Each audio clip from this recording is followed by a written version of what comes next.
Okay, hello, I'm John Thane with the TV Quarterly Clip Contest, and I am here with Anne Herbst of KDVR, West General Photographer of the Year. Thanks for being here, Anne.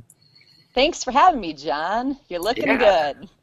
thanks. And I like your artwork, too, that you got going on behind you. Creepy mannequin photo. We took that in Ecuador on our honeymoon. Oh, it's awesome. I love it. So, Anne, you had a great year in 2013 at KDVR. You told a bunch of amazing stories there. And one of them in particular that we kind of wanted to talk about was a trip that you got to do where you went to Japan. It's called The Heartbeat of a City. You traveled with this group of kids and kind of profiled them through this kind of trip that they were doing. Tell me a little bit about how that story came about. Well, probably about 2 years prior to shooting this story, I had shot a little something with them, just a daily turn, and thought, hey, this would be a great story. And when it kind of resurfaced in my brain, it just happened to be right before they were going to Japan, luckily for me. And we were able to convince our news director and GM to send us to Japan.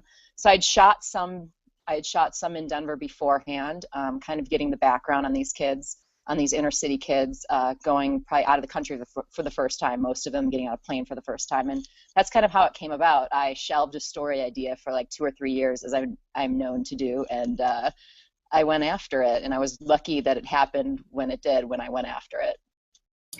For somebody who's has a story like this that they want to do, like, what was your pitch to your news director to make something like this happen? Because obviously it involves a lot of time and a lot of travel. Well, as for time, I'm really lucky at KDVR because I get some days to work on projects. So the time wasn't a huge thing, even though I did get to go to Japan for 10 whole days. The money, obviously, is a huge thing for news directors and GMs. And we told them we'd do a ton of stories.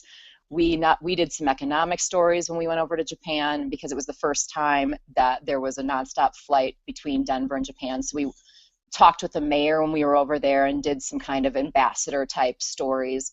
And then we gave them a 30-minute documentary on the kids, and we probably did 5 other stories while we were over there, just giving them a lot of content.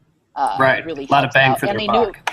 yeah, and we kept pushing that this would be good for the community and good for the community to see that we do these kinds of stories.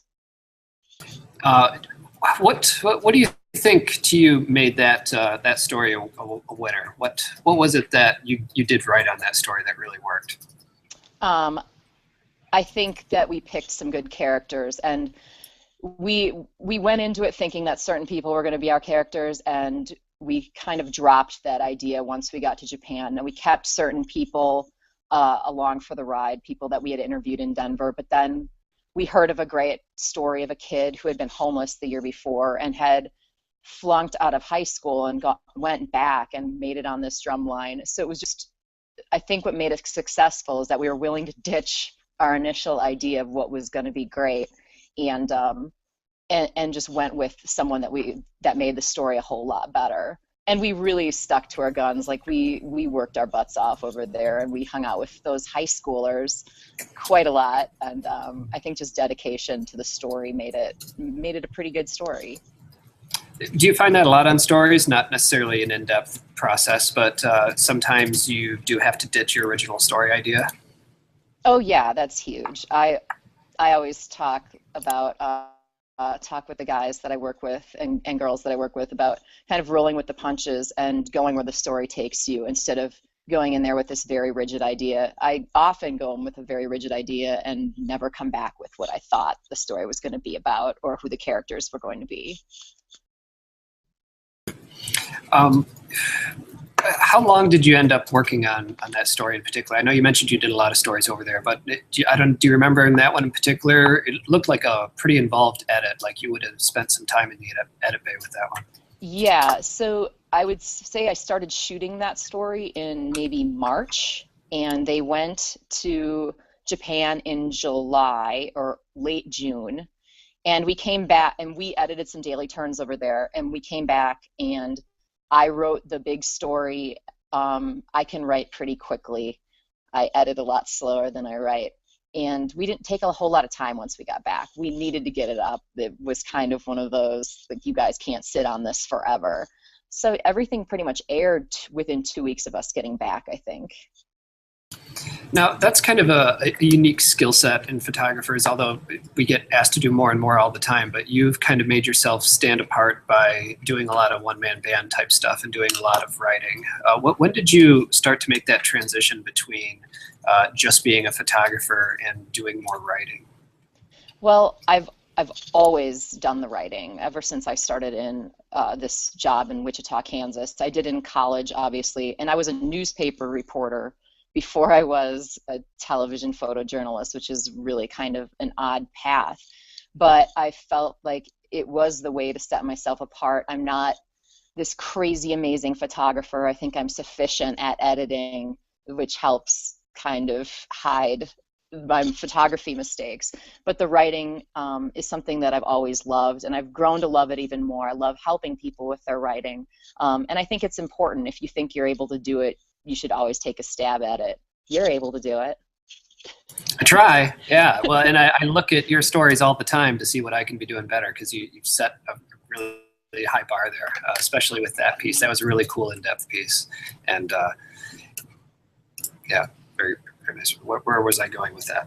I appreciate it. I've been yeah. really hung up on writing lately, and I love talking about it. So. Yeah, and would you say that that would be something that you'd encourage a lot of photographers who have maybe been afraid to jump into that to do? Yeah, and I do it all the time. I'm assistant chief photographer at KDVR, and I'm the person that is hounding the photographers. If they're going out on a story alone, why not just try to write it alone? And I'll help them through the steps. And I just had someone the other day say that it's incredibly gratifying to be able to write your own stuff. I'm not here to say that everyone can do it, but I feel like everyone should at least kind of try to do it. If you can't do it, then get someone else to write your piece for you. But it's such a great, fun skill, and it's a new challenge, especially for people that have been in this business for years. It's something new to try. Yeah, I mean, I know from what I've done of it, it definitely gives you a much better hold in the whole picture of the story, from start to finish, to have that kind of level of control over it. Yeah, and if you mess it up, it's your fault, and if it's great, you get all the praise. I just think it's such a fun thing. It's such a fun thing for me to do. I really dig it. How's the quarterly clip contest been a part of your career over the years? I feel like I think I've been doing it since 2005. I think that's when I got into the business, in 2005. And it's always been a good way to just kind of gauge how I'm doing. Obviously, we always talk about how subjective it is, but it's always a good way also for me to keep track of the things I'm doing. It kind of forces me to put my favorite stories in a folder, and the critiques we get back, I think, are usually pretty great too. But it's always been a part of my career, even when I was a young one at KWCH in Kansas. So what do you tell new young photojournalists who are getting into the business as far as how to be successful? Go to the editorial meetings, learn what everyone does in the newsroom. I think learning how to do a little bit of everything is really important, and learning how to do it fast while also being clean and creative. Learning how to do things fast while being clean and creative. I'm always there to help people learn new little tricks and stuff, but I go over that type of stuff a lot, just being clean when you start out. Yeah, well, why do you think it's important to go to the editorial meetings in the newsroom? I think you should know what's going on in your community, and that's one of the best ways to do it. I always know what's going on in my community, even if I don't get to stay through the whole meeting, or if I'm on VOSATs that day, or I'm having an administrative day.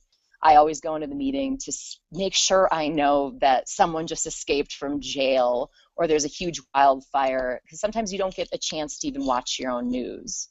And it's also a good way to show people that you care, show your bosses that you care, to show the producers that you care. And maybe sometimes you get to pick your own story that day. If something sounds interesting, you can ask the assignment editor if you can do that story. I don't believe that showing up to those meetings is kissing up. I think it's a good idea to build rapport with the people that are in charge of you. Sure. Yeah, and have first dibs on the good stories when they get thrown out there.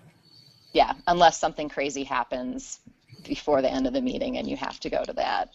That happens a lot too if you go to meetings, but there's some good things that can happen too. Yeah, cool. Well, Anne, thank you so much for your time. It was great talking to you. Bye-bye, the mannequins. Say bye too. Goodbye, mannequins. Goodbye, Anne. Great talking Bye, to you. John.